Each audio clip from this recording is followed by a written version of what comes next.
kuambia wale wote ambao wajapiga kura wakuje kwa wingi ili mchague gavana wenyu mtarajiwa ambaye ni Fernandes Barasa. Na labda kuhusiana na usalama na mikakati ya ABC katika kuhakikisha kwamba shughuli hii inaendelea vizuri. Mambo ya usalama iko salama. Hatujakuwa na visa vyovyote hapa za usalama. Jambo tu ambalo tumeona kwa wingi sana ni mambo ya voter bribery. Mpinzani wangu ambaye ni Malala amekuwa akinunua wapiga kura wengi sana kwa vituo mbalimbali. Nimetembea hapa Matungu, almost all the polling stations. There's a lot of voter bribery, which in my considered opinion, hiyo ni an election offense.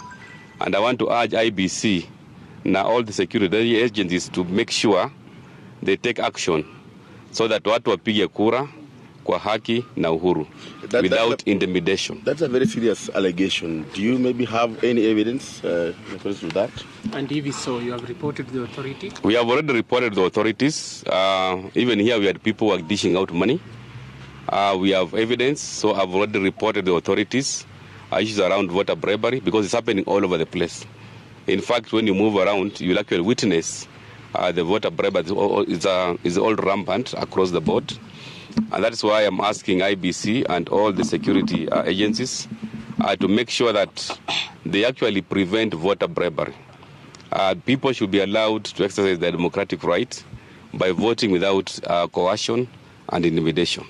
Is this low voter turnout, is it related with the postponement of the election, maybe from 9th to today? I think, in my opinion, the low voter turnout is typical of a by-election.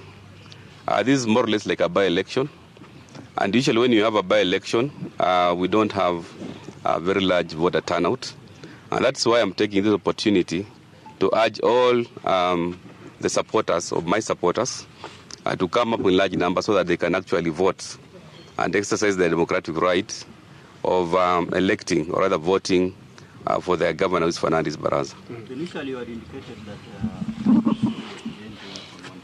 do you think today's exercise is fair? So far, I've only checked a few cases, not here, but in other polling stations, where Kimskis have failed. We've had around 4 cases in Holera primary. We also had a case in Ngairwe primary.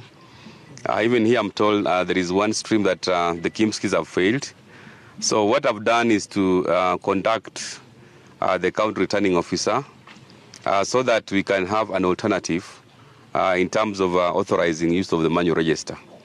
That is something that will also affect voter turnout, because when people have come to vote and they are not given an opportunity because of a Kimskit failing, that definitely will affect voter turnout. So my request to IBC is to ensure that they address the issues around the Kimskit, because for me it is something that is going to affect voter turnout.